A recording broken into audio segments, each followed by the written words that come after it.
ఒకవేళ సర్జరీ పడే అవకాశం ఉంటే ఆ శిశువుకి ఎంత వయసు వచ్చే వరకు మనం వెయిట్ చేయొచ్చు? లేదు, వెయిట్ చేయడానికి లేదు.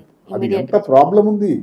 ఇప్పుడు నీరు తక్కువే ఉందనుకోండి, దాని కానీ వెయిట్ చేస్తుంటే మెదడు మీద బ్రెయిన్ మ్యాట్లు అంటాం, మెదడు తాలూకా థిక్నెస్ ఏదైతే ఉందో దాని మీద ఒత్తిడి పెరుగుతూ ఉంటుంది.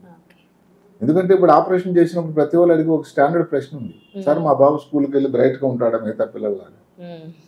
అప్పటికి మనం ఆపరేషన్ చేసేసరికి ఆ వాటర్ ఎంత ఉంది, ఫ్లూయిడ్ ఎంత, మెదడు మీద ఒత్తిడి ఉంది, ఈ రెండు విషయాల మీద ఆధారపడి ఉంటుంది.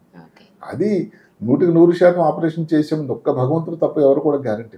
అలాగే పుట్టిన తర్వాత ఈ సమస్య ప్రారంభమైతే సార్, ఒకవేళ తల్లిదండ్రులు గమనించకో లేదంటే చూపిద్దాంలే నెగ్లెక్ట్ చేయడం వల్ల ఎలాంటి ప్రాబ్లమ్స్ ఎదురయ్యే ఛాన్సెస్ ఉన్నాయి? ప్రాణాపాయం ఉంది.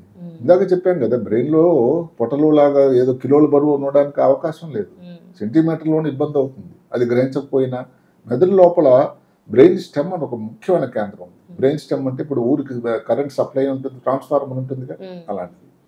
గాలి తీసుకోవడానికి, బీపీ, పల్సు, స్పృహలో ఉండడానికి, అంటే ఒక ఆయువు పట్టుది. ఇప్పుడు బ్రెయిన్ లోపల కానీ ఒత్తిడి పెరుగుతూ ఉంటే దాని మీదకి వెళ్తుంది ప్రెషర్, కాబట్టి ప్రాణాపాయం. బ్రెయిన్ ట్యూమర్ కానీ, బ్రెయిన్లో ఉండేటువంటి నీరు వల్ల కానీ దెబ్బ తగిలింది, లేకపోతే ఇందాక చెప్పిన రక్తనాళాలు పగిలిపోయినాయి, దానివల్ల వచ్చేటువంటి క్లాట్ వల్ల కూడా ఏదైతే తల తాలూకా సైజు పెరుగుతుందో అది ప్రాణాపాయం. అలాగే శిశువు అంటే తన బిహేవియర్ లో ఎలాంటి మార్పు చూడొచ్చు సార్ మనకి ప్రాబ్లం ఉన్నప్పుడు? అంటే ఆడుకున్న బాబు ఆడుకోవట్లేదు, డల్ గా ఉన్నాడు, అసలు రోజంతా నిద్రపోతున్నాడు అండి మా బాబు. సింపుల్ అది. తల్లిని మించిన డాక్టర్ లేరండి. ఎందుకంటే ముందు యాక్టివ్గా అసలు ఫీడ్ తీసుకునేవాడు, ఈ మధ్యకాలంలో వాంతి చేసేస్తున్నాడు, ఫీడ్ తీసుకోవట్లేదు. పోనీ ఒకసారి నడిచే వయసు వచ్చిన తర్వాత ఎక్కడో మూల కూర్చుంటుండండి, ముందంతా ఆడుకునేవాడు, అది బయటకు వెళ్ళటం లేదు. ఇలాంటి చిన్న చిన్న అబ్జర్వేషన్స్ని డాక్టర్ దృష్టికి తీసుకురావాల్సి ఉంటుంది. ఏదన్నా మార్పు, మూత్రం రాత్రి తెలియకుండా చిన్నపిల్లలు పోయడం సహజం. ఒక స్టేజ్ తర్వాత మూత్రం పోయడం అంటూ చేసిన తర్వాత బంద్ చేసిన తర్వాత మళ్ళీ మొదలైంది అనుకోండి, అంటే ఏదో ఇబ్బంది ఉందండి. ఫిట్స్ వస్తే సరే ఇలా కొన్ని లక్షణాలు ఉన్నాయి.